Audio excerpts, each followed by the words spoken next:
Resumen sobre el budismo. ¿Qué es el budismo? Este gran libro de la liberación natural mediante la comprensión en el estado intermedio es considerado por los lectores como una aproximación budista a la muerte y al morir. Pero si fuese meramente budista, solo sería relevante para los budistas.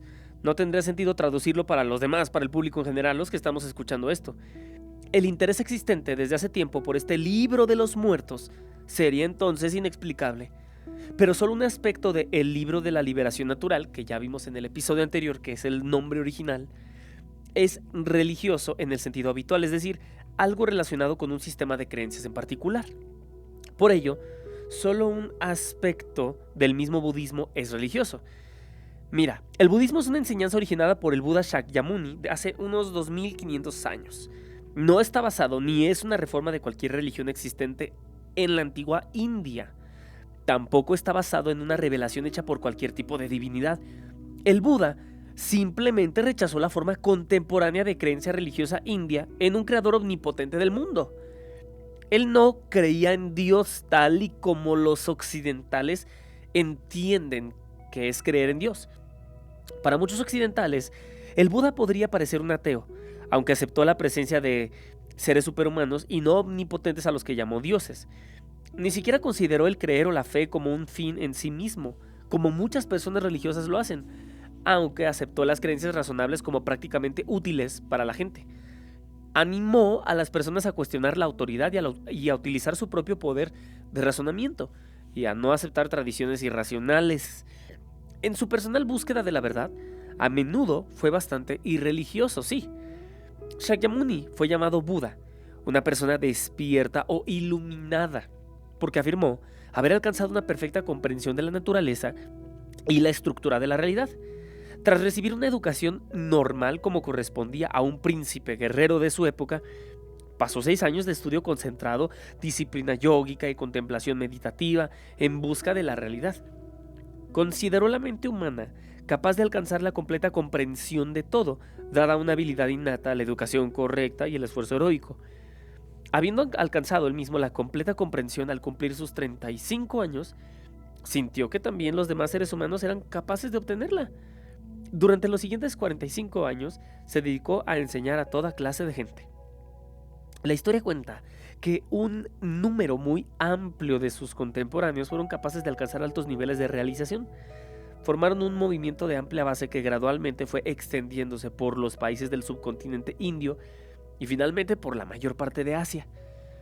Este movimiento a menudo tenía una dimensión religiosa, pero también contaba con dimensiones sociales e intelectuales de igual importancia. El Buda utilizó la palabra sánscrita dharma para designar su verdad o enseñanza. Con el tiempo, añadió una nueva dimensión de significado a la palabra.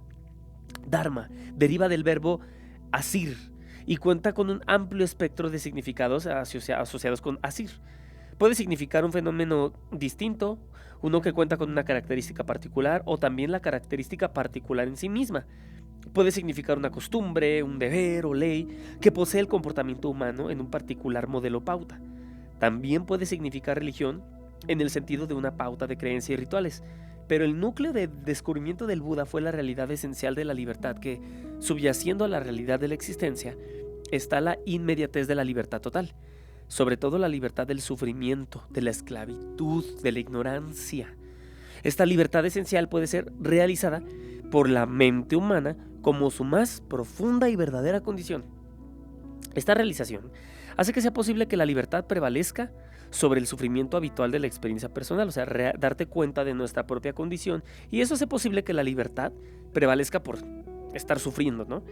Así pues, el individuo realizado está desasido del sufrimiento, o sea, no está aferrado a nada, pues, sino desasido de moldes obligatorios.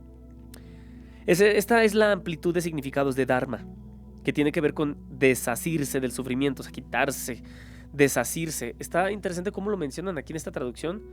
Te recuerdo que por favor escuches el primer episodio antes, porque luego escuchamos esta información y se nos va la del primer capítulo, lo primero que leímos.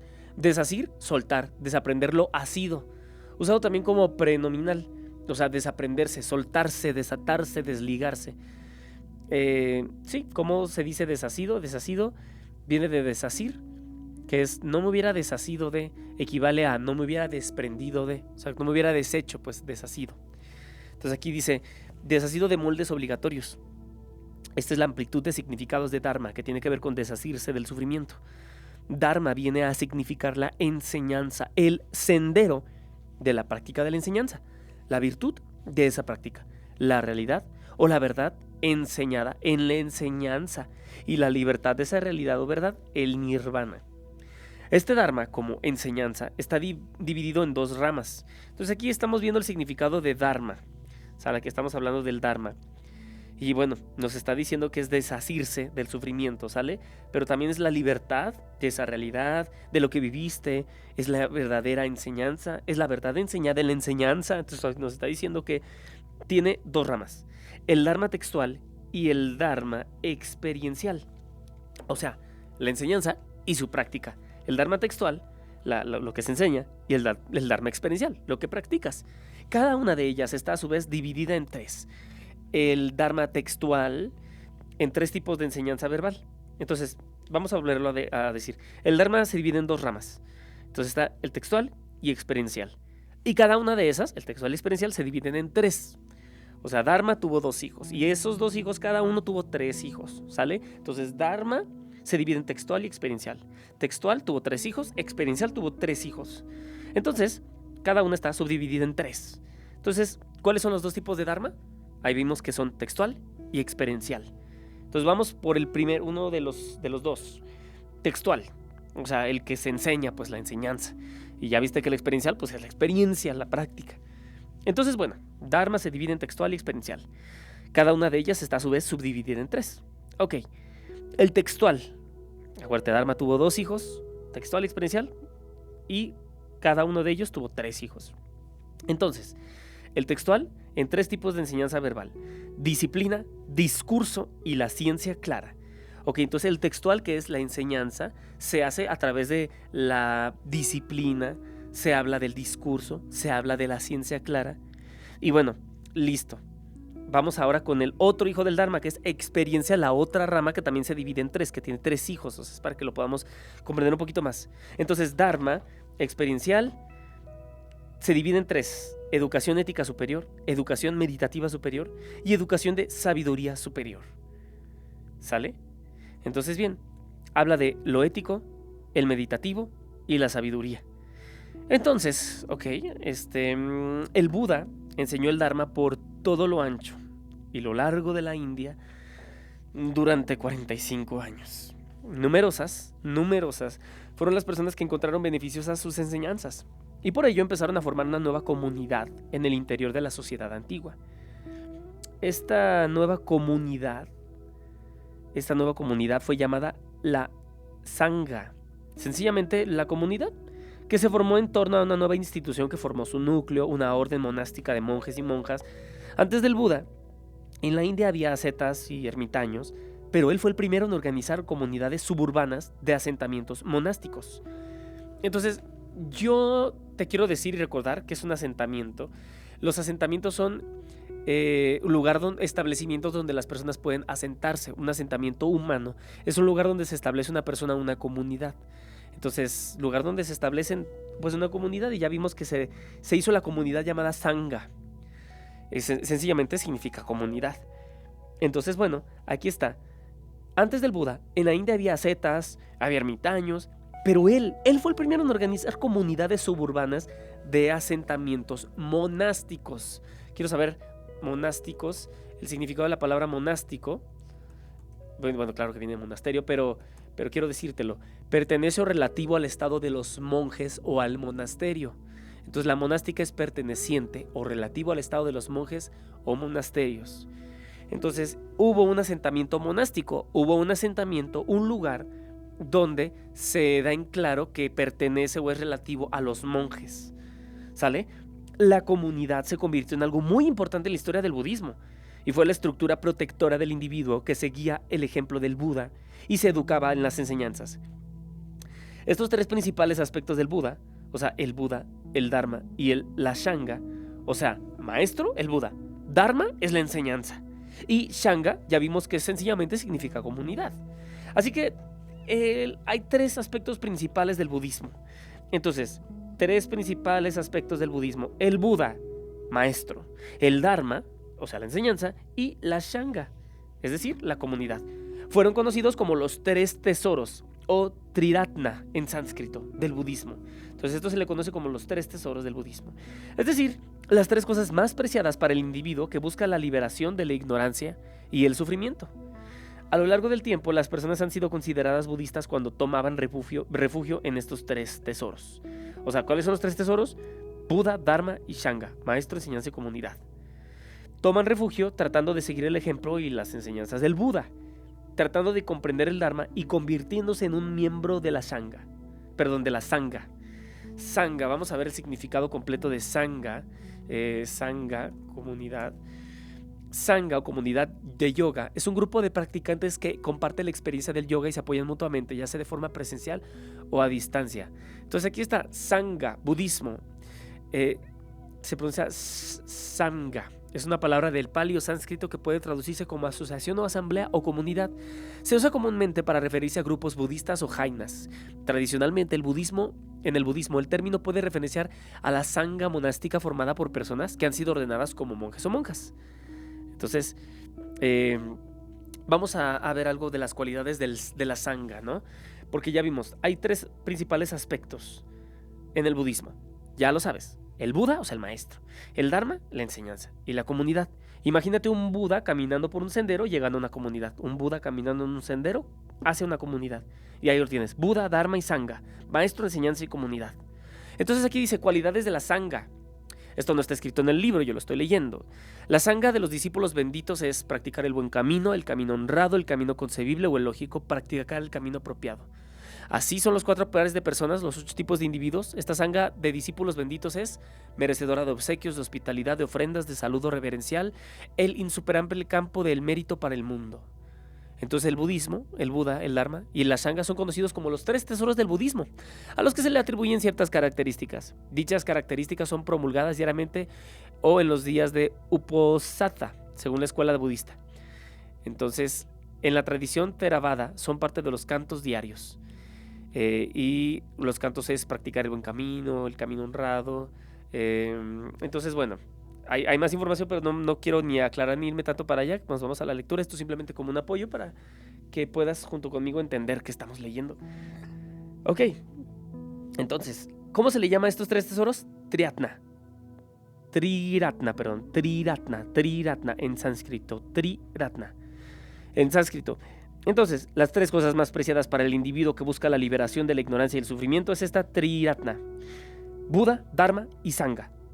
A lo largo del tiempo, las personas han sido consideradas budistas cuando toman refugio en estos tres tesoros. Toman refugio tratando de seguir el ejemplo y las enseñanzas del Buda, tratando de comprender el Dharma y convirtiéndose en un miembro de la Sangha. Interesante. Entonces, vamos a ver qué es lo que dice aquí otra vez. Toman refugio tratando de seguir el ejemplo y las enseñanzas del Buda.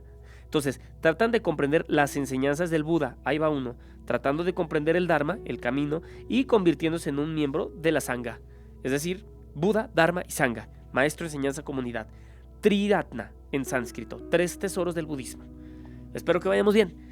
De esta manera, el Buda fundó un movimiento educacional que se desarrolló históricamente en 3 niveles: el social, e inevitablemente político; el religioso y el filosófico-científico. Entonces, social, religioso, filosófico. La esencia de los 3 movimientos radica en su realización de la relatividad. La esencia de los 3 movimientos radica en su realización, o sea, la realización de la relatividad e interdependencia de todas las cosas, tanto mentales como físicas. Fíjate, la esencia de los 3 movimientos radica en su realización de interdependencia con todas las cosas. O sea, que lo social, que lo religioso, que lo filosófico, científico está conectado todo. Más que el fundador de una religión, fue principalmente un crítico de la religión. Criticó sus tendencias absolutistas. Entonces, vamos a ver qué significa eso que leímos, ¿no? Criticó, ¿qué es lo que criticó? Tendencias absolutistas. Entonces, tendencias absolutistas son un régimen político en el que el poder se concentra en un monarca que lo ejerce sin límites. No sé si llegaron a ver en algún momento Las locuras del emperador, como estaba Cusco, sin límites ejerciendo su poder. Concentra en un monarca que lo ejerce sin límites su poder. Entonces eso es el absolutismo, la denominación de un régimen político, de una parte de un periodo histórico, de una ideología y un sistema político propios del llamado antiguo régimen y caracterizados por la pretensión teórica de que el poder político del gobernante no estuviera sujeto a ninguna limitación institucional fuera de la ley divina. Es un poder único desde el punto de vista formal, indivisible, inalienable e intrascendente. Fíjate lo que está diciendo. Criticó sus tendencias absolutistas, su devaluación de la razón humana, pues claro, y su legitimización de las irracionales, arbitrarias y opresivas estructuras de autoridad. La realidad tal y como la vio el Buda está más allá de las teorías dogmáticas. Yo simplemente quiero que, si lo estamos repasando y si estamos... Quiero decirte que son los dogmas. Entonces, los dogmas es algo que no se puede negar. O sea, dogmas es conjunto de creencias de carácter indiscutible y obligado para los seguidores de cualquier religión. Es un dogma. Cállate, no escuches. Cállate y escucha. Y no escuches a tu propia voz. El dogma, por ejemplo, católico, afirma que Dios es una santísima Trinidad y que Jesús fue concebido por inmaculada concepción cuando María fue fecundada por el Espíritu Santo sin pecado original. Es un dogma. O sea, eso no puedes debatir. Es un conjunto de creencias de carácter indiscutible, proposición tenida por cierta y como principio innegable. Entonces un dogma es una doctrina, un sistema de pensamiento que se tiene por verdad y que no puede ponerse en duda dentro de su sistema. O sea, ya estás ahí, no lo pongas en duda.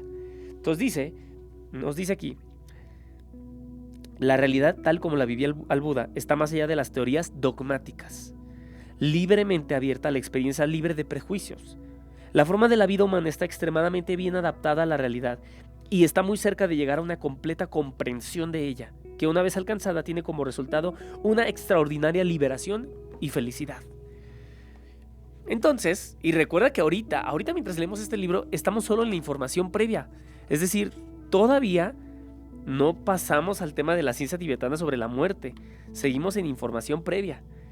Entonces nos están preparando para recibir información. ¡Qué belleza! ¡Qué belleza! En la época de Buda existían muchas teorías sobre la naturaleza de la vida, desde las más espirituales sobre el alma, incrustadas en elaborados sistemas de creencias teístas, o sea, de dioses.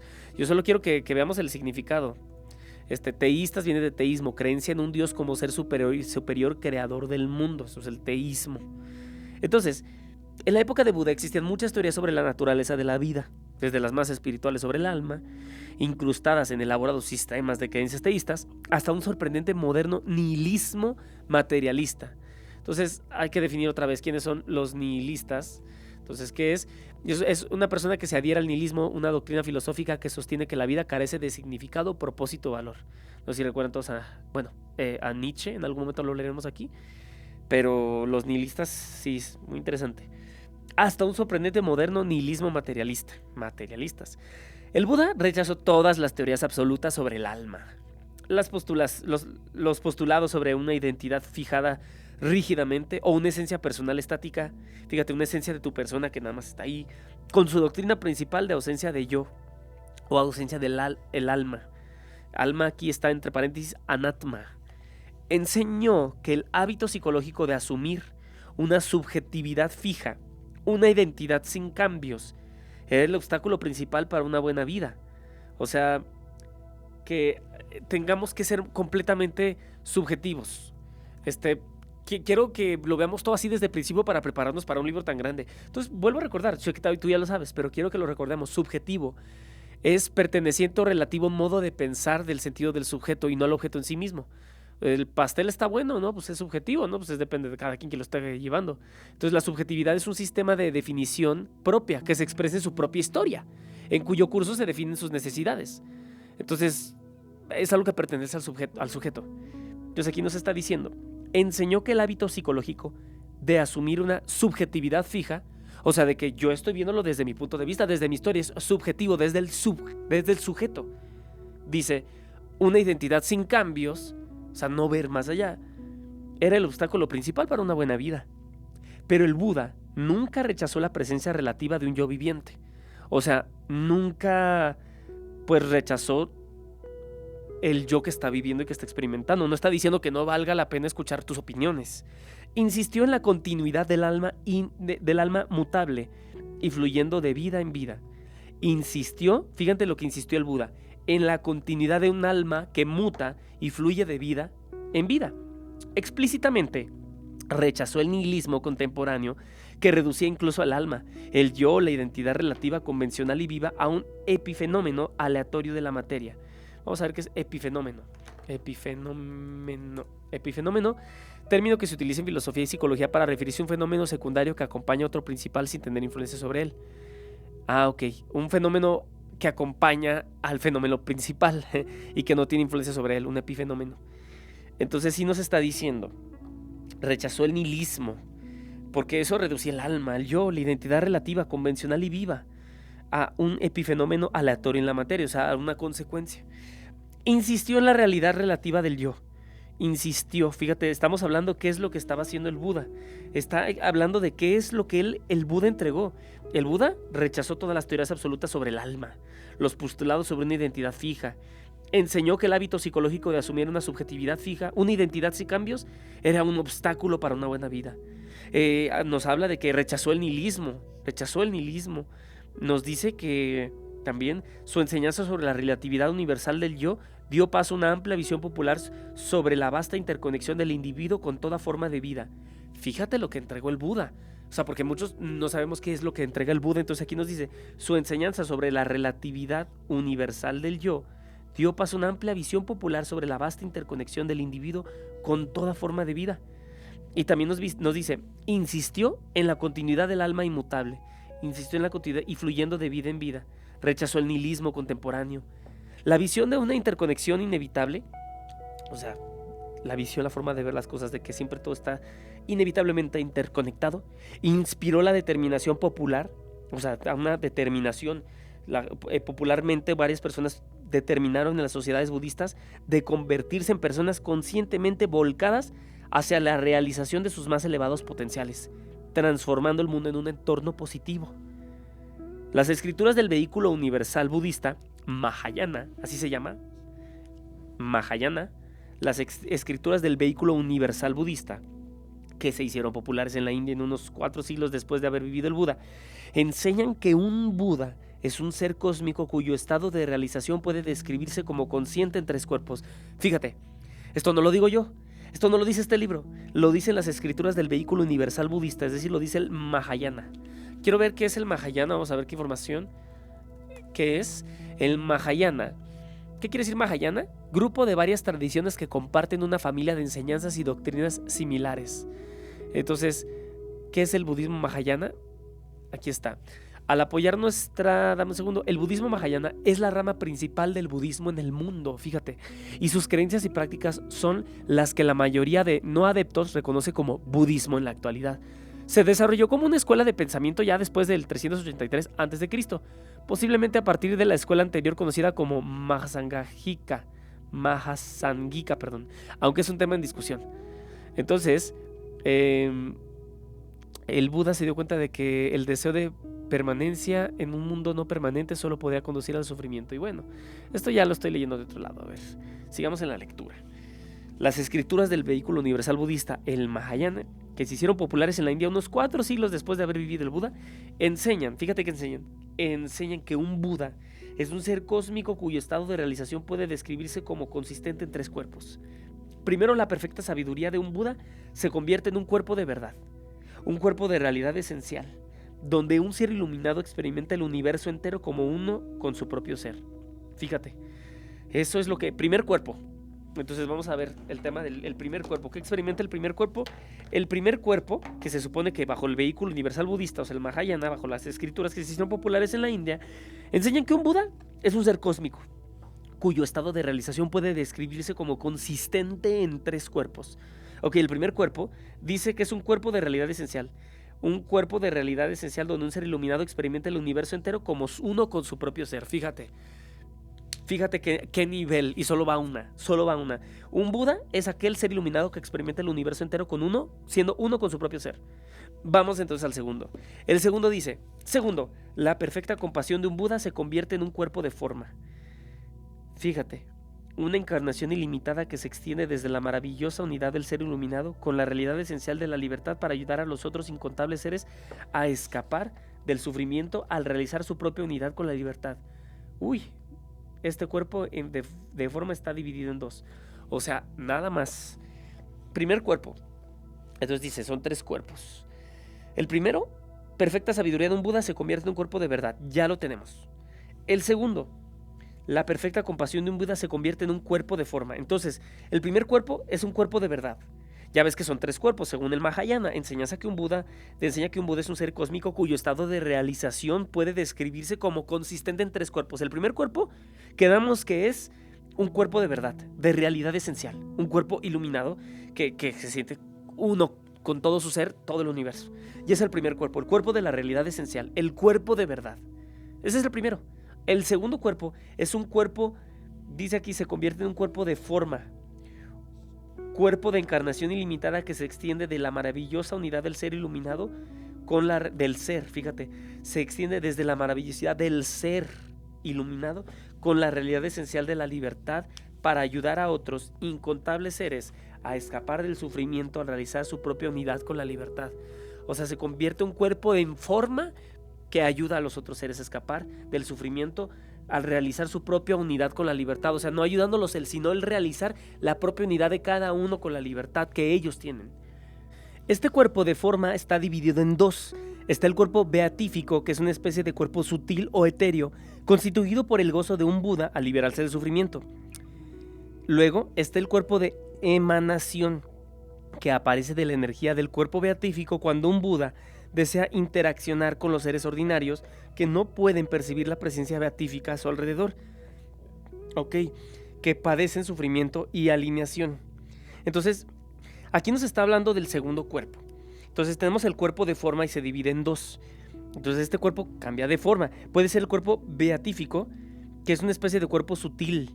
Fíjate, es una especie de cuerpo sutil, porque estamos diciendo que el Buda enseñan que un Buda es un ser cósmico cuyo estado de realización puede describirse como consistente en 3 cuerpos. Ya vimos que el primer cuerpo es un cuerpo de realidad esencial, donde un ser iluminado experimenta el universo entero como uno con su propio ser. Luego, el cuerpo en forma, que ayuda a los demás a librarse del sufrimiento. Pero este cuerpo en forma está dividido en 2. Está el cuerpo beatífico. Pero para saber qué es el cuerpo beatífico, primero hay que saber qué significa beatífico. Beatífico significa sereno, plácido. Religión que hace bienaventurado a alguien. Entonces, beatificación es el proceso de investigación exhaustiva que, cuando es aprobatorio, todo el reconocimiento de la Iglesia Católica por un difunto que se ha confirmado que cuenta con la capacidad de convertirse en un... Bueno, esto ya es algo de religión. Beatífico, sereno, plácido, apacible, tranquilo. Entonces, está el cuerpo beatífico, que es una especie de cuerpo sutil, pues claro, apacible, constituido por el gozo de un Buda al liberarse del sufrimiento. O sea, tiene una de estas cualidades el Buda, ¿no? Ya tiene el cuerpo plácido, el cuerpo calmado. Y luego, entonces, está el cuerpo de emanación, que aparece con la energía del cuerpo beatífico, cuando un Buda ya quiere interaccionar con los seres ordinarios, que no pueden percibir la presencia beatífica a su alrededor, o sea, la presencia de la templanza, de la paz a su alrededor, que padecen sufrimiento y alineación. Entonces, ya sabemos aquí que está el cuerpo de forma, y el cuerpo de forma está dividido entonces en 2. Yo quiero que nos quede bien en claro, ¿no? Ya vimos que está el Mahayana, ¿no? El vehículo universal budista, que se hicieron populares en la India unos 4 siglos después de haber vivido el Buda, que enseñan que un Buda es un ser cósmico cuyo estado de realización puede describirse como consistente en 3 cuerpos. También acabamos de aprender que hay 3 principales aspectos del budismo. Acuérdate de un Buda caminando hacia una comunidad. Entonces está el Buda, el Dharma es el camino, y el Sangha, maestro, enseñanza y comunidad. Entonces esto se conoce como los 3 tesoros, Triratna en sánscrito. Es decir, las 3 cosas más preciadas para el individuo que busca la liberación de la ignorancia y el sufrimiento. Entonces, bueno, las enseñanzas del Buda las siguen tratando de comprender el Dharma y convirtiéndose en un miembro del Sangha. Muy bien, hasta ahora estamos aprendiendo esto porque estamos conociendo mucho del budismo. Recuerda, el título de este video es Resumen sobre el budismo. Entonces, aquí tenemos el tema también para repasar el Dharma. Acuérdate que el Dharma se divide en 2 y el Dharma tuvo 2 hijos y esos 2 hijos, cada uno tuvo 3 hijos. Entonces el Dharma textual y el Dharma experiencial. Acuérdate que el textual es las enseñanzas y el experiencial es su práctica. y cada una de ellas está dividida en 3. Entonces está el Dharma textual, sus 3 tipos de enseñanza verbal son disciplina, discurso y ciencia clara.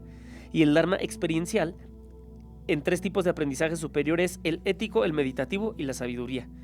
Entonces el textual se comparte con disciplina, discurso y ciencia clara. El experiencial se vive con ética superior, meditativa superior y sabiduría superior. Entonces, vamos al primer cuerpo, que es cuerpo de realidad esencial. Ahora estamos en el segundo cuerpo, que es el cuerpo de la forma. Ahora, el cuerpo de la forma está dividido en 2. Está el cuerpo beatífico, que es una especie de cuerpo sutil constituido por el gozo de un Buda al liberarse del sufrimiento al haber realizado la naturaleza absoluta de la realidad. Luego está el cuerpo de emanación, que aparece de la energía del cuerpo beatífico cuando un Buda desea interaccionar con los seres ordinarios, que no pueden percibir la presencia beatífica a su alrededor. Entonces está el cuerpo de emanación y está el cuerpo beatífico. Estos 2 cuerpos son completamente importantes porque forman parte del segundo cuerpo, que es el cuerpo forma. Entonces aparece de la energía del cuerpo beatífico cuando un Buda desea interaccionar con los seres ordinarios que no pueden percibir la presencia beatífica a su alrededor, que padecen sufrimiento y alineación. Los Budas emanan, crean mágicamente cualquier encarnación que sea apropiada para relacionarse con los seres. Fíjate qué interesante, para liberarlos de su sufrimiento y finalmente para inspirarles a descubrir su propia iluminación y su propia beatitud. El Buda Shakyamuni, el Buda histórico, es un Buda del cuerpo de emanación. Fíjate, ¿cuál quedamos que era el cuerpo de emanación? Aparece de la energía del cuerpo beatífico. El cuerpo de emanación es el que desea, es el Buda que obtiene cuando está el cuerpo beatífico y cuando un Buda desea interaccionar con los seres ordinarios que no pueden percibir la presencia beatífica a su alrededor, que padecen sufrimiento y alineación.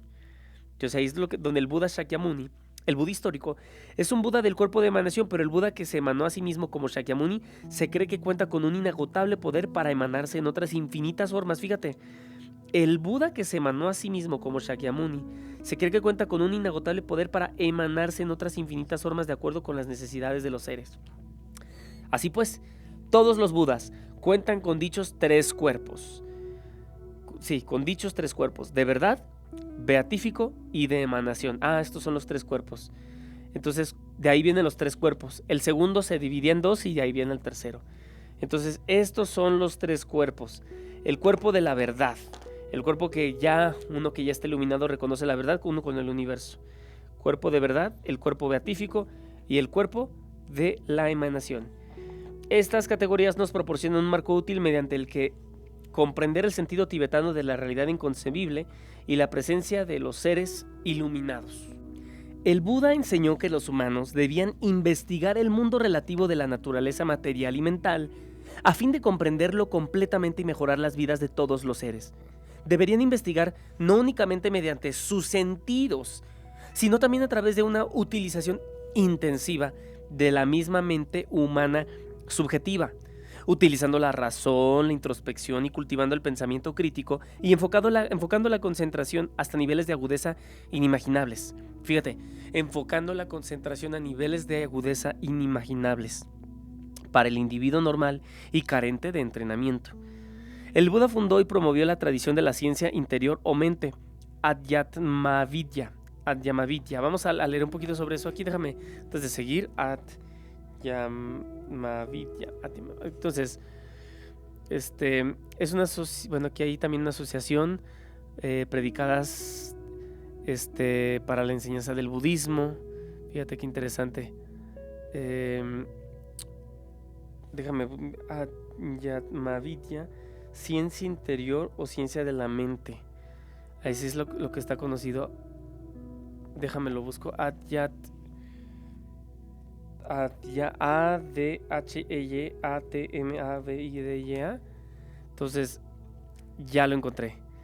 Aquí nos está hablando de, pues, hinduismo, sánscrito, la historia. Toda una escuela de filosofía. Bueno, no me voy a meter más, pero en sánscrito la palabra significa conocimiento o sabiduría o ciencia del ser más alto y más sagrado. Entonces, bueno, no nos está mintiendo el libro. Entonces, se denomina ciencia o ciencia interior de la mente Porque es una disciplina organizada para buscar el conocimiento de la mente de una forma exacta, con el objetivo de liberar a los individuos de sus potenciales negativos y permitirles al realizar a ellos pues, los positivos. Entonces, ¿qué es lo que fundó el Buda? Lo acabo de decir de maneras muy raras, pero el Buda fundó y promovió la tradición, fíjate, fundó la ciencia interior o la ciencia de la mente, Adhyatma Vidya. Se denomina ciencia porque es una disciplina organizada para buscar el conocimiento de la mente de una forma exacta, con el objetivo de liberar a los individuos de sus potenciales negativos y permitirles realizar los positivos. El Buda instauró instituciones educativas y de investigación de por vida, que más tarde se convertirían en lo que se ha venido a llamar monasterios o conventos. Estas instituciones dedicadas a la más elevada educación se extendieron ampliamente por toda la India y el resto de Asia durante varios siglos tras la muerte de Buda. Se convirtieron en una presencia permanente en todas las sociedades asiáticas, hasta que fueron barridas por el advenimiento del Islam o del laicismo internacional. El estudio del proceso de la muerte, el estado intermedio y el renacimiento sobre todo, fueron llevados a cabo por investigadores en el interior de esas instituciones de la ciencia de la mente, cuyos resultados aparecen en la amplia y acumulada literatura científica sobre el tema. Esta literatura científica sobre la muerte es única en las civilizaciones del mundo. Esta es la fuente esencial de la liberación natural. Bellísimo, y solamente leímos un resumen sobre el budismo.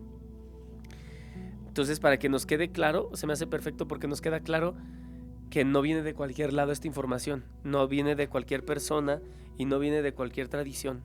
Eso es lo bonito. Entonces vamos a ver las ideas tibetanas sobre la muerte. La actitud tibetana hacia la muerte y el estado intermedio no es ni mística ni misteriosa. Esta guía para el viaje a través del intermedio muestra cómo la realidad de la muerte encaja en el mundo tibetano, describiendo vívidamente la continuidad entre las vidas pasadas, las vidas presentes y las vidas futuras. Su perspectiva multivital ya no es únicamente un sistema de pensamiento que religioso, al igual que sucede con nuestro moderno sentido de la estructura del sistema solar o la pauta del ciclo de las estaciones de un año. Los tibetanos consideran una cuestión de sentido común y un hecho científico que los seres animados existen a lo largo de un continuo flujo de vidas. Vuelvo a leer eso tan importante. Escucha lo que te estoy diciendo. Los tibetanos consideran una cuestión de sentido común y un hecho científico que los seres animados existen a lo largo de un continuo flujo de vidas y que el proceso de muerte, estado intermedio y renacimiento siguen una pauta predecible. Cuentan con relatos dignos de todo crédito, fruto de viajeros iluminados que han atravesado conscientemente la experiencia del estado intermedio, conservado la memoria y comunicado sus experiencias. ¡Qué fascinante! Yo he escuchado en varios lados de que no, es que no hay nadie que haya muerto y que haya vivido para contar lo que vuelva a renacer y nos cuente. Claro que hay, y de sobra. Los tibetanos aceptan los informes de sus psiconautas como nosotros lo hacemos con los de los astronautas que informaron sobre lo ocurrido en la Luna. Los tibetanos también creen que la mayoría de las personas pueden recuperar la memoria de sus vidas pasadas mediante un elemental método de meditación. Los tibetanos actúan sobre esta perspectiva budista de una forma práctica, utilizando su vida para educarse a sí mismos a fin de comprender el mundo y prepararse para la muerte y las vidas futuras, mejorando sus actos éticos, sus hábitos emocionales e introspección crítica. Los tibetanos comparten nuestra visión occidental de la muerte en algunos sentidos, y en otros ven la muerte de forma muy diferente. Al nivel humano, la ven como nosotros, como una tragedia al final de la vida. Cuentan con métodos para anticiparse y evitar la muerte prematura, para burlar incluso la muerte inoportuna y para proteger la preciosa vida humana. A este nivel humano, sienten más miedo de la muerte que nosotros modernos materialistas o humanistas, que esperan sumirse en un olvido indoloro y automático. Los tibetanos consideran improbable un olvido anestésico y más bien entienden la muerte como una puerta hacia una transición que puede resultar peor que fatalmente peligrosa para aquellos no preparados. O sea, fíjate, los tibetanos, y esto es importantísimo porque estamos viendo desde su punto de vista, los tibetanos, escucha lo que te voy a decir otra vez, los tibetanos consideran improbable un olvido anestésico, o sea, un olvido anestésico tal cual, ¿qué más decir? Y más bien, entienden la muerte como una puerta hacia una transición que puede resultar peor que fatalmente peligrosa para aquellos que no preparados o mal instruidos por hábitos y actitudes negativas. Ven pues, la muerte como una malévola y poderosa nihilidad que acecha allá afuera, que vendrá por ellos en cualquier momento. En armonía con su herencia india, ven este terror como el feroz y terrorífico dios de la muerte, Yama, rey del inframundo y juez de los muertos. Es representado de color azul oscuro, con cabeza de búfalo y 2 brazos. Dame un segundo, si quieres tú también junto conmigo buscar Yama en Google. Yama es, vamos a ponerle Dios, Yama, Dios de la muerte. Yama es el dios de la muerte en la mitología hindú. Es el guardián del sur, la región de la muerte. Preside el lugar de descanso de los muertos, Naraka, que se encuentra bajo la tierra. Es el juez de las almas y el señor del Dharma. Es responsable de la dispensación de la ley y el castigo de los pecadores en Naraka, o sea, en el lugar de descanso de los muertos. Se le conoce como el rey de la justicia kármica, Dharmaraja o Dharmaraja. Entonces, sí, ya vimos cómo se le representa. Busca una imagen, yo te animo a que busques una imagen. Y está muy interesante. Es representado de color azul oscuro, con cabeza de búfalo y 2 brazos, sosteniendo un báculo blanco formado por una columna vertebral, una calavera y un lazo con el falo erecto, de pie, desnudo y montado sobre un búfalo que resopla fuego. Fíjate cómo lo representan. Híjole, qué cosa tan más increíble. El señor de la muerte, visto desde el punto de vista hindú. Ven este terror como el fenómeno y terrorífico dios de la muerte, Yama, rey del inframundo y juez de los muertos. Te vuelvo a describir nada más para que te des cuenta, porque aquí tengo una imagen bien interesantísima aquí enfrente de mí. Me encantaría poder mostrártela, pero búscala, Yama, dios de la muerte. Y aquí ya lo encontré en la página aliciabeltranyoga.com. Yama, el señor de la muerte, una imagen bien padre. Representado color azul oscuro, con cabeza de búfalo, 2 brazos, sosteniendo un báculo blanco formado por una columna vertebral. Una calavera, wow, una calavera y un lazo con un falo erecto. Wow, fíjate, es que sí, aquí lo está sosteniendo lo que parece una columna vertebral y arriba tiene la calavera y tiene un lazo. Tiene el falo erecto, ¿sí? Aquí se puede ver su sexo erecto, de pie, desnudo y montado sobre un búfalo que está resoplando fuego. ¡Qué poderoso! A veces aparece con su consorte, la aterradora Chamunda, que también puede ser considerada como la personificación femenina de su energía. Entonces aquí está hablando de algo, de un masculino. Entonces Chamunda, diosa de la muerte. Entonces también está la Chamunda, sí, la otra versión que también está muy interesante. Tiene varios brazos aquí, pero sí, ahí también está representada con fuego y muchísima fuerza. También está por encima de varios, encima de un hombre falleciendo. También puede ser considerada como la personificación, la Chamunda femenina de su energía. Entonces, sí quiero anotar esto para que nos quede bien en claro. Dios de la muerte, Yama, representado de color azul oscuro. Wow. Entonces a veces aparece con su consorte, la aterradora Chamunda. Cuenta con innumerables hordas de secuaces que cumplen sus órdenes y vagan en busca de las almas de los muertos. Cuando se escucha su llamada, nadie puede negarse, y la persona debe acompañarles al inframundo. Una vez ahí, en su sala de hierro sin ventanas ni puertas, se sopesan en una balanza sus buenas y malas acciones. Yama los juzga y los envía a los diversos reinos celestiales si ha predominado su virtud. Fíjate, a los diversos reinos celestiales. Está interesantísimo eso porque dice, Yama los juzga y los envía a los diversos reinos celestiales si ha predominado su virtud. O a los reinos animales e infernales si han predominado los pecados. Si son más afortunados y su virtud incluye sensibilidad, generosidad e inteligencia, podrán regresar al reino humano, que se considera mejor que el cielo para la práctica espiritual. Los tibetanos sienten terror por Yama y buscan a los budas y bodhisattvas para que los salven de ser juzgados por él. Fíjense lo que piensan los tibetanos, es más información de ellos. Los tibetanos sienten terror por Yama y buscan a los budas y bodhisattvas para que los salven de ser juzgados por él. Ya leímos otra cosa de los tibetanos.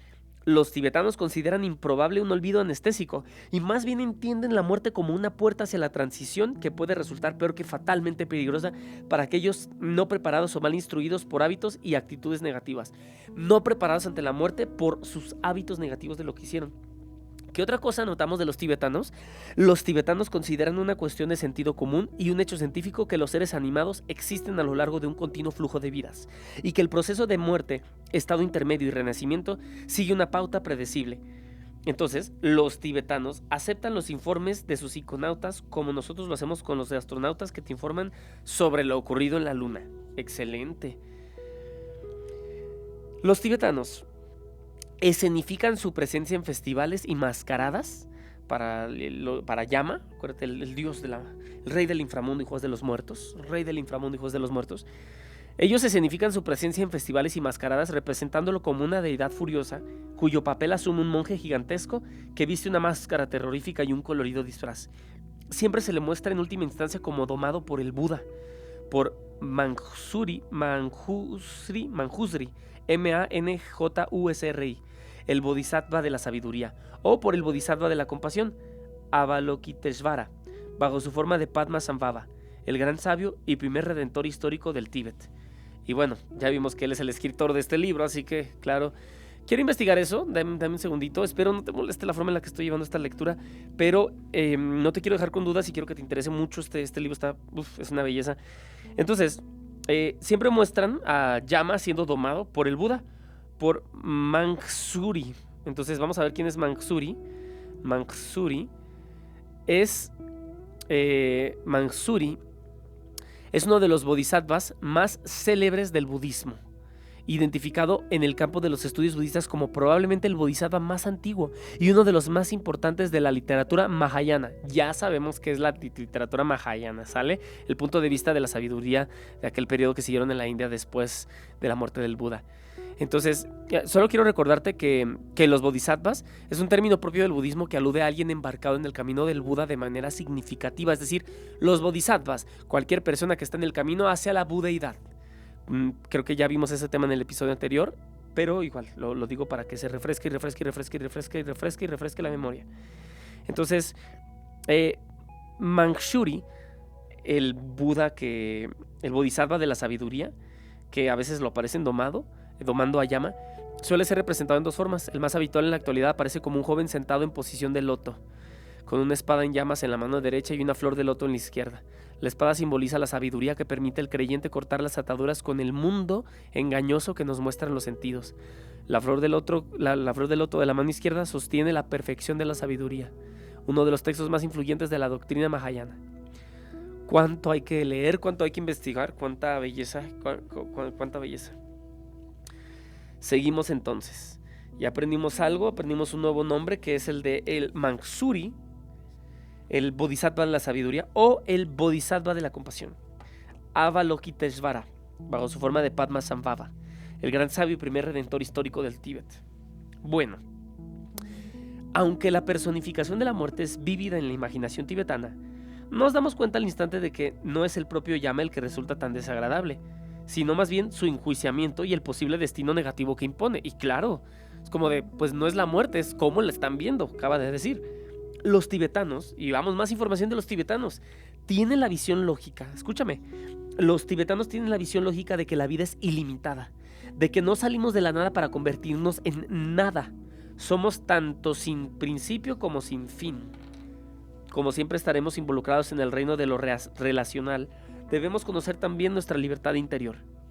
Si no lo hacemos así, y a causa de nuestra ignorancia, nos vemos forzados a experimentar nuestra inevitable implicación con una esclavitud sin fin, como un sufrimiento perpetuo. Nuestras vidas se verán atormentadas por siempre. De aquí viene todo lo que hemos escuchado del budismo, ¿no? De tratar de salir de la rueda. La vida humana se caracteriza por estar a medio camino entre los estados de excesivo dolor o excesivo placer. Está súper interesante. La vida humana se caracteriza por estar a medio camino entre los estados de excesivo dolor o excesivo placer. Un ser adopta el renacimiento humano después de vivir en otras formas al acumular una gran cantidad de mérito. Escucha lo que acabo de decir, ¿eh? Un ser adopta el renacimiento humano después de vivir en otras formas al acumular una gran cantidad de mérito. mediante actos de ofrecimiento, interacción moral y tolerancia, así como una gran cantidad de inteligencia mediante largos esfuerzos al desarrollar un conocimiento crítico y una penetrante concentración. La forma humana está relativamente liberada de reacciones instintivas rígidamente programadas y pues claro, por ello, los seres humanos son los únicos dotados con la habilidad y la oportunidad de entender completamente su situación, reprogramarse a sí mismos en forma positiva, alcanzar la perfecta e inigualable iluminación de la budeidad y devenir ilimitadamente felices, vivos, radiantes y compasivos a otros seres. Morir en la ignorancia y perder la libertad y la oportunidad de la forma humana antes de alcanzar la iluminación y luego renacer involuntariamente en condiciones, o sea, fíjate, y es que esto es lo que pasa con muchas personas, renacen involuntariamente en condiciones miserables durante incontables ocasiones, sería la tragedia más extrema, ¿no? Una vez que se comprende la vida humana como proveedora de la libertad, fíjate lo que se está diciendo aquí, cuánto oro, escucha. Una vez que se comprende la vida humana como proveedora de la libertad y oportunidad para lograr la libertad evolutiva y la iluminación altruista, su pérdida resulta bastante peor que la pérdida de vida que se supone que va a conllevar el olvido en la nada o en tránsito seguro hacia el cielo. ¡Wow! Es como esperar que perder la vida resulte en ir al infierno o al purgatorio. Este es un peligro más que fatal. Es el umbral de un tormento casi ilimitado. Así pues, entonces, el sentido tibetano sobre la naturaleza sin principio ni fin de la vida, de los seres como renacimiento sin fin, no palía el miedo a la muerte. Entonces, perdón, no palía, es que aquí palía el miedo a la muerte, o sea, no lo, bueno, palía significado. Dice, no palía el miedo a la muerte. Palia es lienzo sobre el que se extienden los corporales para decir misa. Se utiliza en las misas.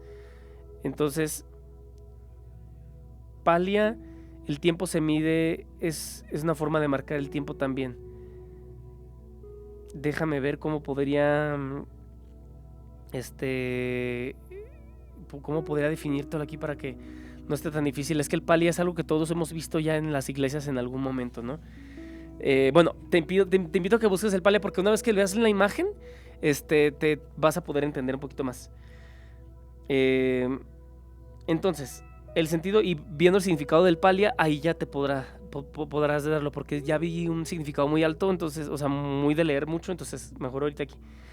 Entonces dice, el sentido tibetano sobre la naturaleza sin principio ni fin de la vida, de los seres como renacimiento sin fin, no palía el miedo a la muerte. Interfiere una intensidad a esta vida que es apremiante e irresistible. Es lo que verdaderamente subyace a la fuente de religiosidad, en la fuente de religiosidad y espiritualidad de los tibetanos, que no proviene de su entorno de altas tierras baldías y nevadas montañas. No obstante, a un nivel más espiritual, los tibetanos han aprendido a mirar a la normalmente aterradora muerte como a una poderosa fuerza cercana a la vida, como un poderoso impulso hacia el bien, una intensificadora de actitudes y acciones positivas. O sea, es que dice, en algún momento vas a correr cuentas.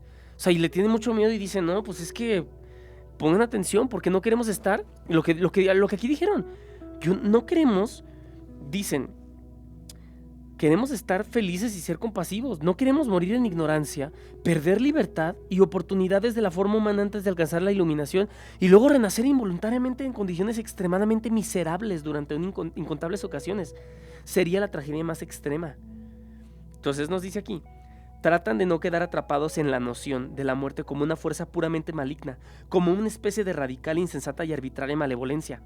Más bien, aprenden a conocerla como no existente, separada de la vida. Fíjate cómo ellos ven la muerte, o sea, llama. Este sentido de la relación, incluso la muerte, les anima a observar la muerte sobre el nivel más elevado como el inmediato y omnipresente reino de la libertad. Fíjate cómo ellos ven la muerte. Aquí estamos leyendo lo que significa la muerte para los tibetanos, no es cualquier cosa lo que estamos escuchando aquí. Fíjate, ellos dicen, más bien, ellos aprenden a conocer la muerte como no existente, separada de la vida. Este sentido de la relación, incluso de la muerte, les anima a observar la muerte sobre el nivel más elevado como el inmediato y omnipresente reino de la libertad. No meramente como parte de la vida, sino como el terreno sobre el que se asienta a la vida. ¡Wow! Los tibetanos observan que todos pueden morir en cualquier momento y en cualquier lugar. nuestro sentido de la concreción de la situación de la vida, de la solidez, del mundo despierto de los 5 sentidos y sus objetos, es un completo error. Nada de lo que creemos ser, nada de lo que creemos hacer, o tener o sentir tiene ninguna esencia, sustancia, estabilidad o solidez. Todo lo que somos y lo que está a nuestro alrededor, con lo que nos preocupamos de la mañana y la noche, es potencialmente nada. Todo lo que somos y lo que está a nuestro alrededor, con lo que nos preocupamos de la mañana a la noche, es potencialmente nada. Si morimos, se disolverán en nuestro más intenso abrazo. Se olvidarán si estaban en nuestra mente. Se perderán si estaban en nuestra mano. Se desaparecerán en el más plano de los entumecimientos si eran nuestra mente y nuestro cuerpo. Sorprendentemente, una vez que nos acostumbramos a la omnipresente posibilidad de morir en vida, nos sentimos enormemente liberados. ¡Qué belleza! Fíjate cómo lo ven ellos. Una vez que nos acostumbramos a la omnipresente posibilidad de morir en vida, nos sentimos enormemente liberados. Nos damos cuenta de que esencialmente somos libres a todas horas y en todas las situaciones. Nos damos cuenta de que toda compulsión está basada en la ilusión de una continuidad substancial, de una sustancia perdurable, de una sustancia que nos ata. Nos sumergimos completamente en medio de la libertad. Nuestra participación en la racionalidad es, en realidad, totalmente voluntaria. Fíjate, nuestra participación en la relacionalidad, en las relaciones, en la realidad, todo es meramente voluntario, ¿eh? Este sentido de la urgencia de libertad es vigorizante. Esta elevada comprensión de la muerte está asociada con Yamantaka, el terminador de la muerte, que es la más aterrorizadora personificación de la sabiduría del desapego, la realización de la vacuidad de la nada. Qué punto, qué interesante. Fíjate, Yamanaka, el dios, déjame lo busco aquí. Te invito a que busques una imagen también. Yamantaka, Dios. Deidades, está dentro de las deidades más feroces. Entonces, está interesantísimo cómo lo hacen ver. Está interesantísimo cómo lo hacen ver. Destructor del dios de la muerte. Es uno de los dharmapalas del budismo tibetano. Interesantísimo. La gente se ha percatado que la cultura tibetana es muy colorista, que los tibetanos son en general un pueblo alegre, vibrante y bullicioso. Son individualistas e imprevisibles. Aman la libertad en todos los aspectos y a todos los niveles. Han utilizado su independencia para practicar las enseñanzas iluminadoras del Buda, no para desarrollarse material o militarmente. Han vivido inteligentemente por sí mismos. Han utilizado bien la vida humana, extraído su máximo potencial en beneficio del progreso evolutivo no material. La belleza única de su civilización proviene en gran medida de su vívida comprensión de la inmediatez de la muerte y de la libertad que conlleva esa comprensión. Fíjate lo que acabamos de escuchar. La belleza única de su civilización proviene en gran medida de su vívida comprensión de la inmediatez de la muerte, de la inmediatez y de la libertad que conlleva esa comprensión. ¡Wow! Y seguimos después con la ciencia tibetana sobre la muerte. ¿Qué es la muerte? ¡Wow! ¡Qué belleza! ¡Qué belleza lo que estamos leyendo, eh! Gracias, me da gusto que estés leyendo esto conmigo. Te invito a que si te gustó esta lectura, te unas al tema, a los miembros, te suscribas, comentes, para que haya mayor interacción y este contenido llegue a más personas. Gracias y que Dios te bendiga. Le seguimos entonces después. No escuches este episodio solamente una vez porque hay que escucharlo como 2-3 veces y luego pasar al otro. Sale, gracias, Dios te bendiga. Nos vemos.